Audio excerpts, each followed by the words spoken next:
Hello and welcome to the Pettoon channel.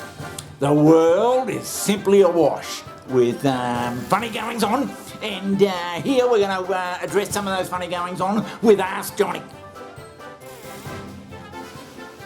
Well, Johnny, it's great to be back for another Ask Johnny.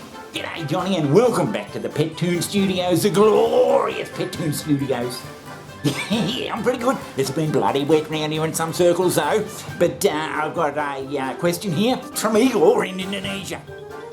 Johnny, last week I watched worms being blasted up to the space station, apparently to study the effects of gravity on said worms and how this study could help with long-term effects on humans. Is this weird or what? What do you think about that, Johnny? Worms. What happens to worms on the International Space Station? It's from the Kennedy Space Center in Florida. Now this was done to test our theories that the cell sensing of energy in muscle declines in space. They've sent worms into space to see how they react to gravity so it can be applied to humans down the track. Well, forgive me if I'm wrong, but isn't there humans already up in the space station under a lack of gravity conditions? And wouldn't it be more viable to study them and see how they're going under the effects of no gravity rather than a bunch of worms? I see, yeah.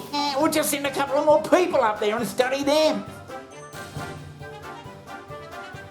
And what about training?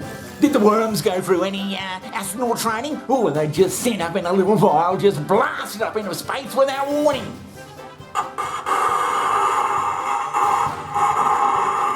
They have any of this training?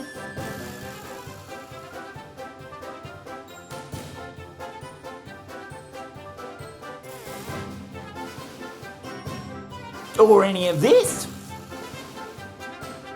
Where's Peter in all this? PETA, the Animal Crusaders. Are they just going to let worms get blasted up into space with no training? Attention, their readiness for inconceivable adventures. Sir, we're being radar scanned. United Planets Cruiser C-57D, J.J. Adams commanding. Who are you? Yeah, it seems worms just aren't important enough, huh? In fact, why are we sending people up to the space station when we could train, say, some chimps? Or gorillas? In fact, we could send a mob of gorillas on the first trip to Mars rather than people. They're almost the same. You could train them and do it all from Earth. And instead of some humans colonising Mars, you could have some gorillas. A bit like Planet of the Apes.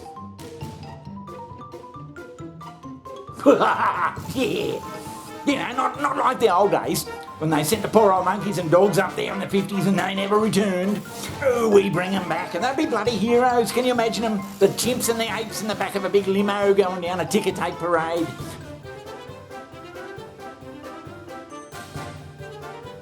President Trump, because he'll be back in by then, President Trump congratulating the gorillas and chimps.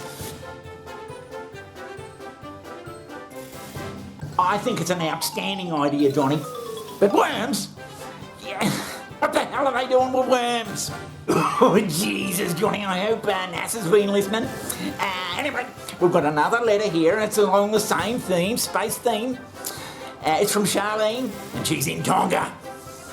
We love Tongans. Pettoon's huge in Tonga. Johnny, Jeff Bezos is blasting into space on his own rocket. As an amateur space scientist yourself, what are your thoughts on his rocket's design? I'm concerned. Charlene. P.S. Tongans love the Pettoon channel and we love the Tongans too, Charlene. What do you think about that, Johnny? Oh, yeah, look, as far as designs go, I think they could have gone for a better look.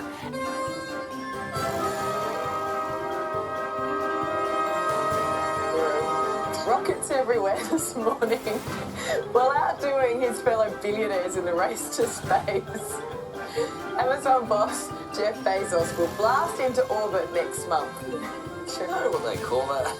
a rocket. Yeah, look, they could have done better with the design. I mean, didn't they stand back and have a look at it and look right up and down and say, yeah, Jeff, but it looks like a great big dick.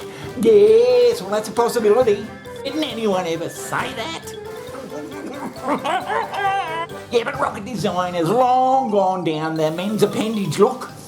Way back in the 1950s, they were building rockets that looked like men's penises. Have a look at some of these. Yeah, they're all like that, but Jeff's has taken the cake. It's a bloody ripper. But makes you wonder, though. I've never actually seen a rocket looks like a vagina. How about some vagina rockets for once? I see. Yeah. Just for the sake of equality. They may not be as aerodynamic as the phallus-shaped rockets, but I'm sure in the 21st century we can get around those problems. Yeah, just for the sake of fairness. Or I think it's ingrained in NASA. Has been for years, it's been run by men for bloody years. I can see it now. The Volva X. And they tell you it's for aerodynamics. I don't think so. I think they're just being misogynistic. In fact, I'm surprised that no woke feminist organisation has got onto NASA and said, we want some more vagina-shaped rockets.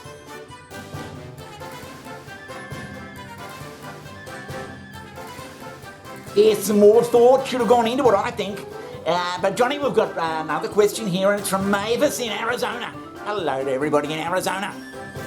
Johnny, as a royalist, what are your thoughts of Joe Biden meeting Her Royal Highness, Her Majesty the Queen, at the G7 summit? What could they have possibly discussed? Love Mavis in Arizona, and hello to all our friends in Arizona, Pettoon Channel devotees over there. What do you think of that, Johnny?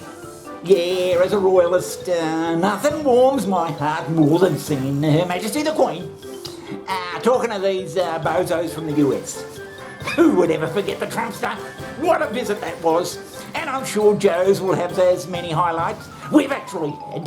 The Pettoon has hired at great expense a lip reader to read what was said between the Queen and Joe. And here are some of our results.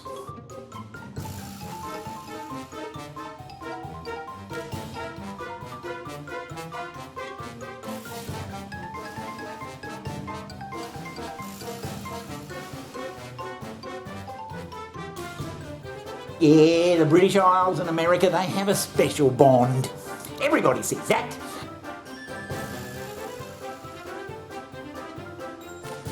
Yeah, and the Queen, she met France's President Macron, who is still recovering from his slap across the face last week. This is what she said to him.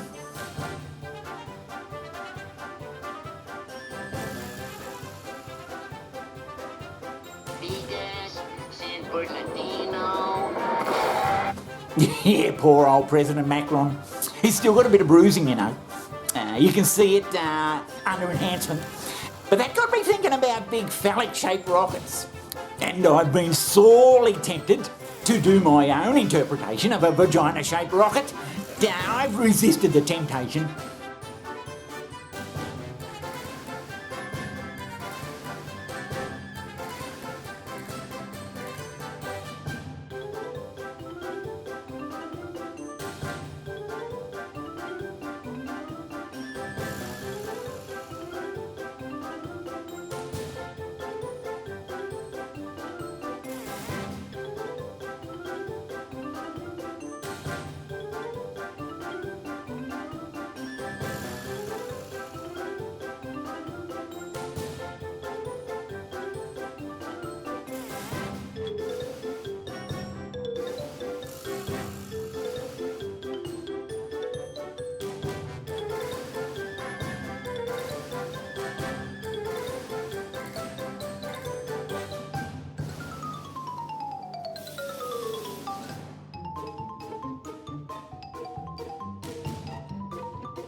Yeah, old Jeff's rocket, it's a beauty.